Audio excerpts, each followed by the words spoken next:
and I saw this movie, Son of Sarah. I looked at the runtime. It's at 83 minutes on VOD Friday, July 30th. Might as well do it for the CinemAddicts family. I wanted to add another movie, and it's only 83 minutes. Now, here is Son of Sarah. Quote, a pregnant woman's cravings. By the way, this woman, she craves ground beef. Not ground beef when you put it in a pan and cook it. Ground beef straight from the raw. Yes. Okay. Yes. A pregnant woman's cravings turn sinister as her estranged boyfriend's return coincides with a terrifying secret about the life growing inside her. The life growing inside her, who knows? That is a baby. What is it? A interesting baby? I don't know. It's called Son of Sarah.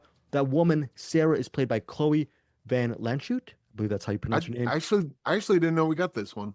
I wanted to watch this, so I'm excited to hear what you thought of it. All right. So good job, Greg. You did good. I will get you and Bruce a link because I know you have to go in a little bit. Maybe you might want to do it a rewind maybe next week. Who knows? You'll listen to the review and you'll see what you think. So it stars Chloe Van Landschoot. You might know her as a cast member from the series From. I haven't seen From. I heard it's a good show, but you might know her from that. It's written and directed by Houston Bone, 83 minutes from Saban Films, written again, directed and edited by Houston Bone. The good news is when you have an 83-minute movie, it's very short, all right? Yeah. When you have a horror film or action thriller that's 83 minutes, me and Eric and Bruce were just saying, okay, let's watch it. What can we, it's not 90 minutes, it's 83 minutes. So it's going to be over soon. That's the good news. Son of Sarah is being marketed as a modern day Rosemary's Baby, right? So when you say Rosemary's Baby, I'm not going to say who is the son of Sarah, but just know that there has been mention and comparisons to Rosemary's Baby. That's all I'm going to say regarding that. The negative behind this Son of Sarah is within 83 minutes, you're not able to world build a lot because the key is to figure out the woman's pregnant. The baby has to come out. The baby has to become the son of Sarah, right? So it's all, you mentioned the word procedural. It's all procedure. What happens with Sarah? She's currently in a really wonderful relationship with, I think, a childhood friend or maybe a high school friend, and they're a really good couple. These two women really love each other. The problem is she is having a baby with her ex. And when her ex-boyfriend comes and they have just a random meeting on the street, they meet each other and he invites her over to his farmhouse with his mother. And she's thinking, okay, well, I'm about to burst anytime soon. I don't think I can visit you in your farmhouse. I'm going to have a baby. But he says, yeah, don't worry. We're just going to have a free meal. And since he's a dad, she feels a little bit obligated to have the free meal, go to the farmhouse. So the rest of the movie deals with how Sarah goes to the farmhouse. She meets the mother, who is a little bit off kilter. She has a very magnetic personality, and you realize that there's something off about the mom, and then maybe her ex-boyfriend is a little bit too attached to his mother as well, just as he's always at her beck and call.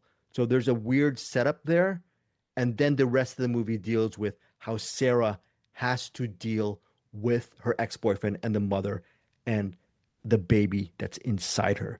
So I am not spoiling anything, but I will say there are moments of gore. There is some really great, I believe, practical effects in this, which I enjoyed. And I think overall, the complaints will be a seemingly self-contained small story, like a really nice morsel or treat inside a little box, but maybe I wanted a bigger box. All that said, as an 83-minute exercise in exploring what or who or the son of Sarah is, I enjoyed it because I think that girl, okay, let me look at her. She is Chloe Van Landschoot. She's very good as Sarah, and you get to see her really go through it in this narrative. If you like movies like Rosemary's Baby, and if you want to hear a lot of anguish and screaming and histrionics and a couple of just icky, gory sequences with practical effects, you're going to get it with Son of Sarah. I was pleasantly surprised by this movie. 4 stars for me. Really enjoyed Son of Sarah. I think I haven't seen The Omen in years, But if Son of Sarah, with its low budget, very low budget, I hope, director, is it Houston Bone? Yes, I hope Houston Bone gets more money to make a Son of Sarah 2, because I would be all over that. The ending scene where we figure out the Son of Sarah and Sarah's reaction to her baby, it's very good because a lot of things happen at the end and it goes a different way than I thought it would have. So that 4 stars for that, and also the acting goes. So what I'm hearing is your biggest gripe about this is it wasn't long enough. Look, Eric, you're right, because that's a good problem to have. And you're right again, because it is a good problem to have, and I'm grateful that within the 83 minutes I was able to finish it, and then we were able to do our Patreon and record cinematic. So thank you, Houston Bone and filmmakers, for making a film so short. Because if I did the other movie, I would have been going over, and then Eric wouldn't be able to go to work. So just based on that, that's very good. But aside from that, 4 stars for me for Son of Sarah. I will be getting screener links from Eric and Bruce, and I want to see what they think of this movie as well. By the way, they have to cover like 5 or 6 movies next week. I don't know if they'll ever get to it, but hopefully they get to it. Maybe Eric will. 83 minutes, not so bad.